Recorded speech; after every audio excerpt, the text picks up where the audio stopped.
नमस्कार दोस्तों, मेरा नाम है प्रदीप चौहान। बात समझनी है तो पूरी सुननी होगी। कल एक वीडियो शाम को जो मैंने बनाया था उसमें कहा था कि आज जो आने वाले 5 राज्यों के विधानसभा चुनाव है ये देश की राजनीति बदल देंगे और एक नया युग शुरू होगा। दोनों बातें बिल्कुल सही निकली हैं।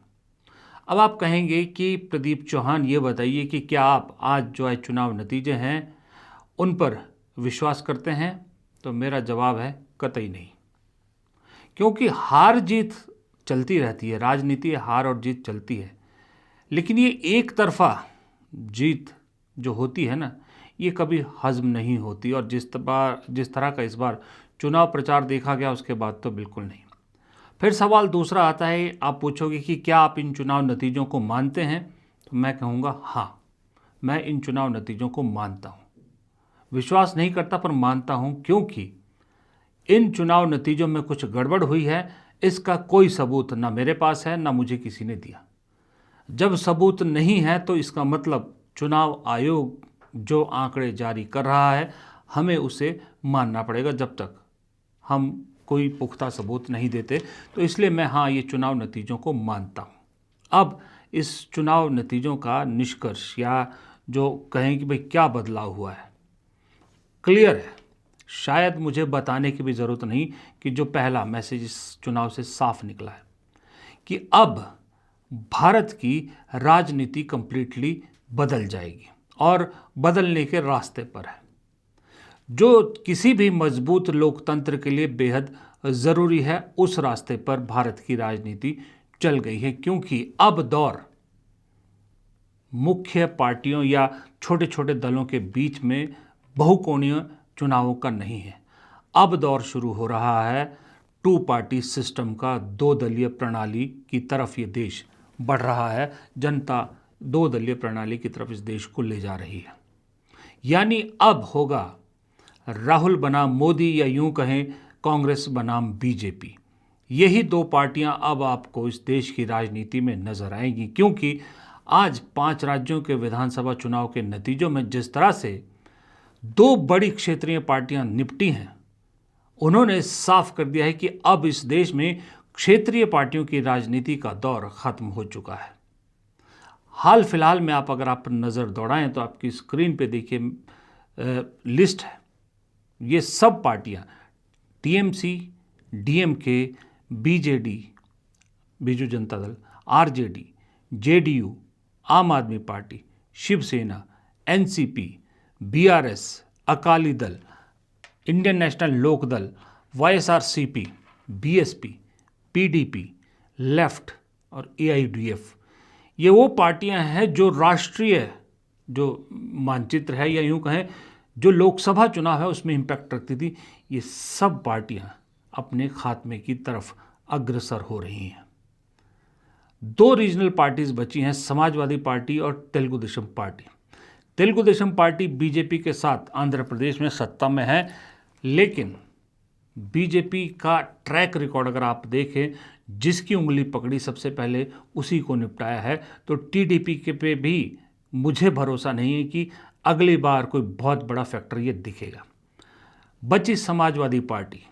समाजवादी पार्टी 2027 में जो विधानसभा चुनाव होने उत्तर प्रदेश में, उसको लेके बहुत उम्मीदें हैं। लेकिन मुझे ऐसा लग रहा है कि जितने अब तक चुनाव नतीजे देख रहा हूं मैं और जिस अंदाज में चुनाव नतीजे आ रहे हैं, उसके बाद मुझे ईमानदारी से बताऊं तो बहुत कम उम्मीद है कि समाजवादी पार्टी या अखिलेश यादव उत्तर प्रदेश में सत्ता हासिल कर पाएंगे। यानी कि एक बार फिर बीजेपी ही वहाँ सत्ता में काबिज होगी। तो समाजवादी पार्टी भी अगर इस बार 2027 में उत्तर प्रदेश में नहीं जीत हासिल कर पाई तो समझ लीजिए वो पार्टी भी निपट गई।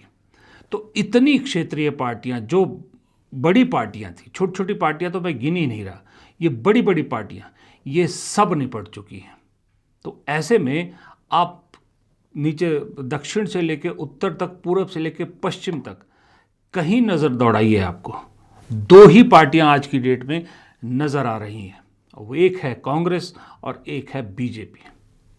इसका मतलब आने वाला जो वक्त है वो सिर्फ और सिर्फ टू पार्टी सिस्टम है। और मुझे ऐसा लग रहा है कि 2029 का जो लोकसभा चुनाव है वो भी सिर्फ दो दलों के बीच में ही मेजर होगा, वो है बीजेपी बनाम कांग्रेस। बीजेपी सत्ता के लिए लड़ेगी और चैलेंजर कांग्रेस बनेगी। और इस टू पार्टी सिस्टम के न सिर्फ देश के लिए या उसके लिए अच्छा है, मैं ये कहूँगा आज के जो चुनाव नतीजे आए हैं, मैं बहुत ज़्यादा मायूस इसलिए भी नहीं हूँ क्योंकि कहीं ना कहीं अगर आप देश के भविष्य को देखते हैं तो मुझे ये नतीजे अच्छे लगते हैं। अब आप कहेंगे कि एक टीवी के नई पार्टी, नई रीजनल पार्टी भी तो खड़ी हो गई है दक्षिण भारत में। देखिए, दक्षिण भारत में ज़रूर नई पार्टी खड़ी हो गई है, लेकिन ईमानदारी से बताऊं कि वो एक स्टार है और स्टार का एक जलवा है, अट्रैक्शन है। उस आधार पर उन्होंने इस बार जीत तो हासिल कर लिया। लंबी दौड़ पाएंगे विजय, इसका मुझे डाउट है। वो डाउट क्यों है वो भी मैं आगे आपको बताऊंगा, लेकिन पहले देखिए जो टू पार्टी सिस्टम हुआ है इसका देश की आर्थिक हालत पर, पार्टियों की आर्थिक हालत पर या फिर हमारी और आपकी आर्थिक हालत पर भी बहुत गहरा असर होने वाला है। दोस्तों, इन चुनावी सरगर्मियों और पार्टियों की आर्थिक स्थिति के बीच ये मत भूलिएगा कि महंगाई की वजह से बहुत से लोग इस देश के इस वक्त फाइनेंशियली स्ट्रगल कर रहे हैं और सिर्फ सैलरी पे सर्वाइव करना बड़ा मुश्किल होता जा रहा है। इसलिए आप में से बहुत से लोग कमेंट बॉक्स में पूछते हैं कि कुछ आइडिया बताइए कि हम अपनी इनकम कैसे बढ़ा सकते हैं। तो दोस्तों, मैं आपको इंट्रोड्यूस करवाना चाहता हूँ एक शानदार ऐप से जिसका नाम है मार्केट वुल्फ। ये दरअसल एक सेबी रजिस्टर्ड ऐप है जो भारत में काफ़ी तेज़ी से बढ़ रहा है। यहाँ चाहे मार्केट ऊपर जाए चाहे नीचे जाए, आप अच्छी इनकम कर सकते हैं ट्रेडिंग के जरिए। और इनकी एक्सपर्ट टीम है, आपको 1-to-1 कॉल करके पर्सनली पूरा गाइड करेगी कि आपको किस में इन्वेस्ट करना है। चलो देखिए कि इसमें कैसे इस्तेमाल करते हैं। मैंने यहाँ पर देखिए अपना पिन डालकर लॉगिन कर लिया, बस फॉलो ट्रेंड पर क्लिक किया।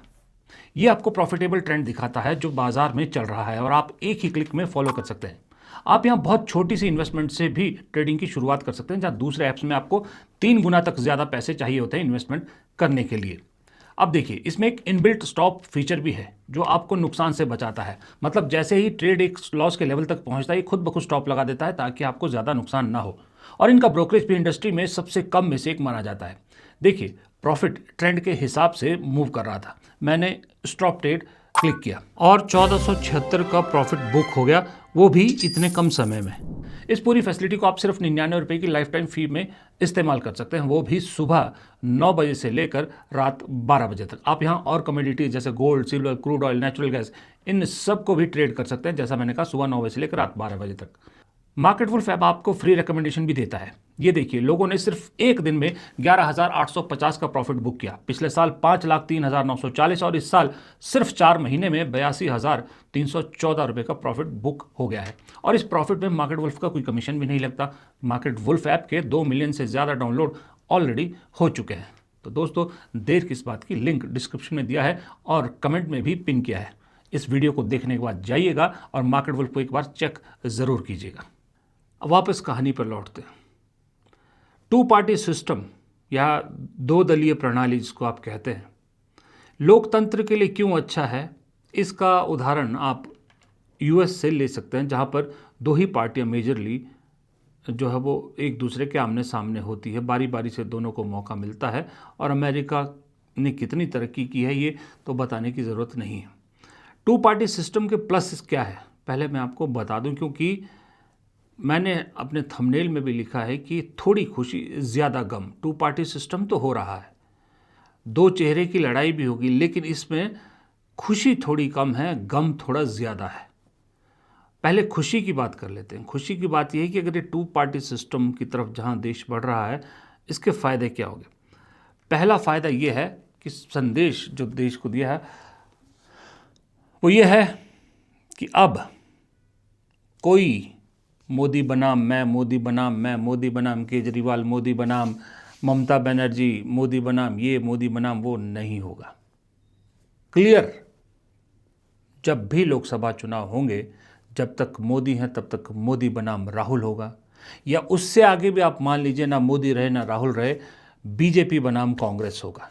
ये तो तय हो गया है ना।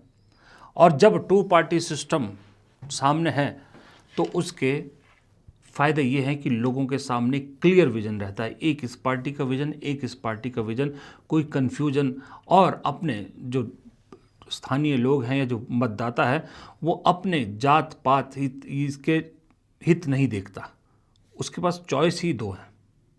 तो एक अच्छा सिस्टम है ये इस देश के लिए।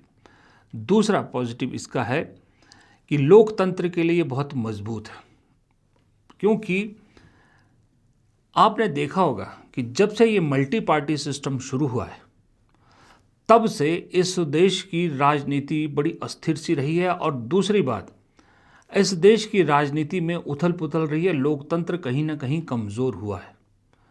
जब तक कांग्रेस मेजर पार्टी थी और उसके सामने कोई ओपोनेंट जो भी होता था, तब तक देश में लोकतांत्रिक सिस्टम बड़ा मजबूत हुआ था। जब से ये क्षेत्रीय पार्टियां उठी हैं तब से बीजेपी जैसी पार्टी का उत्थान हुआ है। बीजेपी को मौका मिला क्योंकि कांग्रेस की ज़मीन पर क्षेत्रीय पार्टियां उगी, तो जो एक बड़ी राष्ट्रीय पार्टी का जो एक वैक्यूम हो गया था, जगह खाली हो गई थी, बीजेपी ने उसे भरने में कामयाबी हासिल की। लेकिन अब जब टू पार्टी सिस्टम होगा, जब ये क्षेत्रीय पार्टियां ख़त्म हो रही हैं, तब वो वैक्यूम नहीं रहेगा। इसी का तीसरा प्लस ये कि कांग्रेस के पास जुड़ी हुई कांग्रेस को अपनी ज़मीन वापस हासिल करने का सुनहरी मौका है। जितनी पार्टियां मैंने आपको ऊपर लिस्ट में दिखाई, उन पार्टियों में से सिवाय शिवसेना के एक भी पार्टी ऐसी नहीं है जो कांग्रेस की ज़मीन पर ना पैदा हुई हो और ना उगी हो। जितनी पार्टियां हैं, कुछ थोड़ा बहुत अगर उससे आप निकालना चाहो तो अकाली दल को निकाल सकते हो, अदरवाइज अकाली दल और शिवसेना को छोड़ के हर पार्टी कांग्रेस से निकली है। इन पार्टियों के खात्मे का मतलब है कांग्रेस अपनी ज़मीन को हासिल कर सकती है, क्योंकि इन पार्टियों का वोटर भी ज़्यादातर पूरा नहीं कहूँगा, ज़्यादातर वोटर वो हैं जो कम्युनल सोच के साथ नहीं जा सकते, जिन्हें लगता है कि कम्युनल सोच उनके डीएनए में नहीं है। शिवसेना का वोटर एक ऐसा है जो बीजेपी की सोच के साथ थोड़ा सा उसकी सोच मिलती है।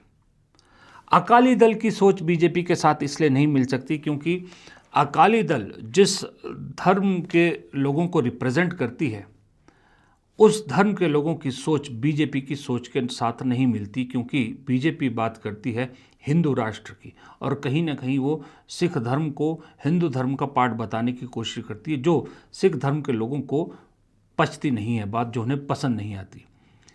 इसलिए अगर अकाली दल निपटता है तो ये भी आप मान के चलिए वो भी कांग्रेस की तरफ ही जाएगा। तो कांग्रेस के पास अपनी ज़मीन हासिल करने का इससे बेहतरीन, इससे सुनहरा मौका हो नहीं सकता। और अगर आप इसी को कनेक्ट करेंगे तो समझ में आएगा कि राष्ट्रीय इंटरेस्ट और क्षेत्रीय इंटरेस्ट में बड़ा फ़र्क आ जाएगा। जो जितनी आपने देखा होगा, खासकर के जब बहुदलीय सरकारें बनती हैं, तब आपने देखा होगा, चाहे वो लालू थे, चाहे वो ममता थे, चाहे वो नीतीश कुमार थे, चाहे डीएमके था, कोई भी था, हर पार्टी ने केंद्र में सत्ता में जब हिस्सेदारी मांगी तो उनकी जो सोच थी ना, उस मंत्रालय, जो भी उनको मंत्रालय मिला, उनकी सोच सिर्फ और सिर्फ अपने राज्य तक सीमित रही।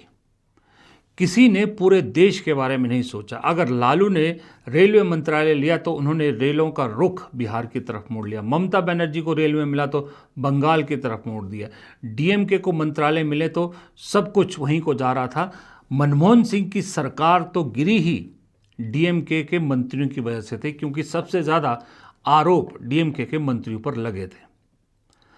अब जब टू पार्टी सिस्टम के तहत सरकारें चुनी जाएंगी तो ये क्षेत्रीय इंटरेस्ट खत्म हो जाते हैं, क्योंकि उदाहरण के तौर पर अगर कोई बीजेपी का राजस्थान का नेता रेल मंत्री बनता है फॉर एग्जांपल, तो वो सिर्फ राजस्थान के बारे में नहीं सोच सकता, क्योंकि बीजेपी पूरे देश में है। उसी तरह कांग्रेस का कोई नेता महाराष्ट्र का वित्त मंत्री बनता है या उद्योग मंत्री बनता है तो सिर्फ महाराष्ट्र तक नहीं, उसकी योजना पूरे देश की होगी, क्योंकि इफेक्ट पार्टी पर पड़ता है। इसलिए क्षेत्रीय इंटरेस्ट जो अभी तक हावी हो रहे थे वो कहीं दफन होंगे, राष्ट्रीय इंटरेस्ट उसके ऊपर होंगे, तब पूरे देश की जो विकास दर है या विकास गति है वो थोड़ी बराबरी से चलेगी। और इसी से कनेक्टेड एक और पॉइंट है कि रेवड़ियों से बचाव होगा। आज की तारीख में देश के 95% राज्य कर्ज में डूबे हुए हैं और तकरीबन 60% राज्य तो इतनी बुरी तरह से कर्ज में डूबे हुए हैं कि अगर उसी रफ्तार से ये कर्ज लेते रहे तो कहा जा रहा है कि अगले 5 साल बाद इन राज्यों के पास अपने कर्मचारियों को तनख्वाह देने के भी पैसे नहीं होंगे। वजह क्या है? वजह है फ्रीबीज यानी रेवड़ियाँ, जो इन लोगों ने सत्ता में रहने के लिए रेवड़ियाँ बांटी। अब आप ममता बनर्जी को ले लीजिए, चाहे केजरीवाल को ले लीजिए, चाहे किसी को ले लीजिए, ये जो कैश स्कीम्स चलाई गई हैं, ये मंत्री या ये पार्टियां क्या अपनी जेब से लाती हैं? नहीं लाती ना। ये हमें बहुत बड़ी गलत फहमी है कि हमारे घर की औरतों को महीने का 5,000 ये दे रही है, वो 5,000 सरकार दे रही। सरकार नहीं दे रही, आपको एक हाथ से दे रही है, दूसरे हाथ से आपसे ही निकाल रही है। आपका पैसा आप ही को दे रही है, लेकिन कैश बेनिफिट के नाम पर आपको लगता है सरकार मददगार है। अब जब ये पूरी नहीं होती चीज़ें तो फिर उधार लेना पड़ता है, कर्ज लेना पड़ता है। कर्ज लेते हैं तो कर्ज में सरकार डूबती है, तो राज्यों की जो प्रगति है, विकास है, वो ठप हो जाता है। अब इन्हीं की देखा देखी, इन्हीं पार्टियों की देखा देखी, जो राष्ट्रीय पार्टियां हैं, चाहे वो बीजेपी चाहे कांग्रेस, इन्हें भी फ्रीबीज पे आना मजबूरी है। बीजेपी क्योंकि सत्ता में है, बीजेपी के पास सबसे बड़ा धन बल है, बीजेपी के पास किसी चीज़ की कमी नहीं है, केंद्र में सरकार है, वो सबसे ज़्यादा फ्रीबीज देती हैं और उसका असर हम चुनावी नतीजों पर देख रहे हैं। लेकिन जब सिर्फ और सिर्फ 2 पार्टियां रहेंगी तो मुझे ऐसा लगता है कि चाहे वो बीजेपी ही क्यों ना हो सत्ता में, ये जो रेवड़ियां हैं इससे वो भी बचेगी, इससे वो भी दूर रहेगी। क्योंकि रेवड़ियों के ज़रिए आप ज़्यादा दिन लोगों को बेवकूफ़ नहीं बना सकते। क्योंकि जो बात अभी मैंने कही ना कि एक हाथ से लेते हैं एक हाथ से देते हैं, ये समझाना फिर कांग्रेस का काम है ना, ये बात कांग्रेस समझाएगी, इसलिए रेवड़ियों से छुटकारा मिलेगा। लेकिन ये तो थी छोटी खुशी, गम बड़ा, खतरनाक खतरा, बहुत बड़ा खतरा कि जो 2 पार्टी सिस्टम अगर आ गया तो देश में बहुत बड़ा खतरा भी है। वो खतरा इसलिए है, नंबर 1, इस देश में एक पार्टी है जो कंप्लीटली बेलगाम हो जाएगी और उस पार्टी का नाम है बीजेपी। भारतीय जनता पार्टी इस कदर बेलगाम होगी कि शायद कांग्रेस जोर भी लगा ले, कुछ कर ले, मगर वो शायद मुकाबला ना कर पाए। क्योंकि संसाधन बीजेपी के पास है, सत्ता बीजेपी के पास है, संस्थान बीजेपी के पास है, जो फंडिंग है, चुनावी फंडिंग या इलेक्शन फंडिंग, वो बीजेपी के पास है, बड़े बड़े व्यवसाय बीजेपी के लोगों के पास है। तो ऐसे में बेलगाम नहीं होगी बीजेपी तो क्या होगी? खतरा नंबर 2, कांग्रेस के लिए बीजेपी के सामने खड़े रहना आज के मुकाबले कहीं ज़्यादा चुनौतीपूर्ण होगा, इसमें कोई 2 राय नहीं है। बहुत से राज्य ऐसे हैं जहां आज कांग्रेस बहुत बहुत कमज़ोर स्थिति में है। वहां पर ये जो रीजनल पार्टीज़ हैं, इनके साथ गठबंधन करके एक सपोर्ट सिस्टम कांग्रेस तैयार करती है। उस सपोर्ट सिस्टम के तहत इंडिया गठबंधन बना है। अब सबसे पहला असर इस 2 पार्टी सिस्टम की तरफ जाने का असर इंडिया गठबंधन पर पड़ेगा। इंडिया गठबंधन कमज़ोर मतलब कांग्रेस भी फिलहाल के तौर पर कमज़ोर। फिर आप कहेंगे कि ज़मीन वापसी की बात कर रहा था मैं, वो प्रोसेस है, इमीडिएट रिजल्ट नहीं आएंगे उसके, वो हासिल करने में वक्त लगेगा। लेकिन इमीडिएट सामने क्या खड़ा है? 2029 के लिए ऐसी हालत में इतने संसाधन संपन्न सब कुछ हाथ में जिस बीजेपी के पास हो, बेलगाम बीजेपी के पास, उसके सामने कांग्रेस कैसे खड़ी होगी? ये बड़ा एक बहुत बहुत बड़ा सवाल है। फिर खतरा नंबर 3, ये आपके सामने है। क्यों मैं इन सब चीज़ों को जोड़ रहा हूँ? ये आपके सामने एक मानचित्र है, देखिए भारत का चित्र है, आज तक के कर्टसी आज तक के ज़रिए हमने उठाया। ये जो भगवा आपको दिख रहा है ये अलार्मिंग है। आप देख रहे हैं 72% क्षेत्रफल में बीजेपी पहुंच चुकी है, यानी और देश की 78% जनसंख्या को रिप्रेजेंट कर रही है बीजेपी। 78% जनसंख्या को रिप्रेजेंट कर रही है, जबकि अन्य सिर्फ और सिर्फ 22% क्षेत्रफल में 22% जनता को ही रिप्रेजेंट कर रही है। ये अपने आप में एक कहानी है। मैं क्यों कह रहा हूँ आपको?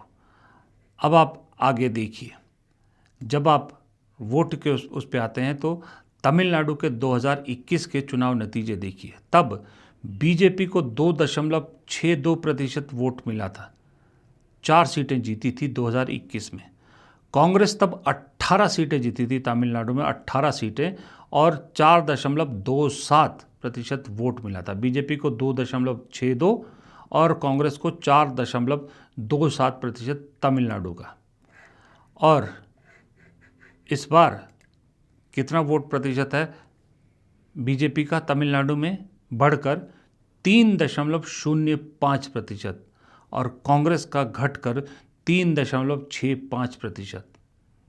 बीजेपी ने तमिलनाडु में अपने फुटप्रिंट्स बढ़ाए हैं, तमिलनाडु में फुटप्रिंट्स बढ़ाए हैं।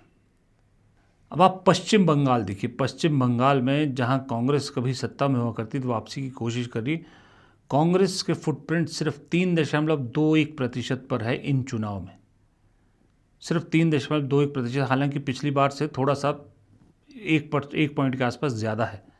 लेकिन बीजेपी कहाँ पहुँच गई है?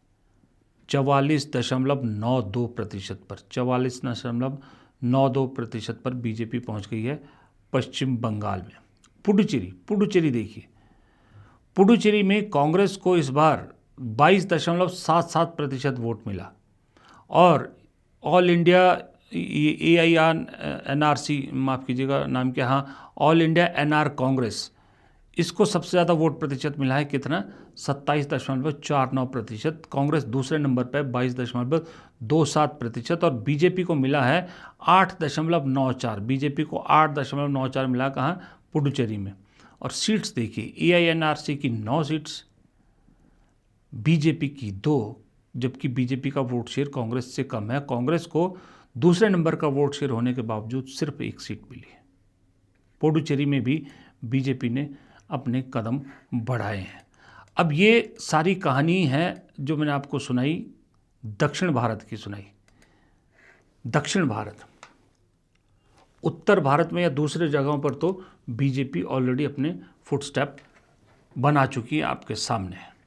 दक्षिण का किला बीजेपी से अब तक फतेह नहीं हुआ था, लेकिन इन चुनाव के नतीजों ने बताया है कि धीरे धीरे बीजेपी दक्षिण में भी अपनी मजबूत पकड़ बना रही है।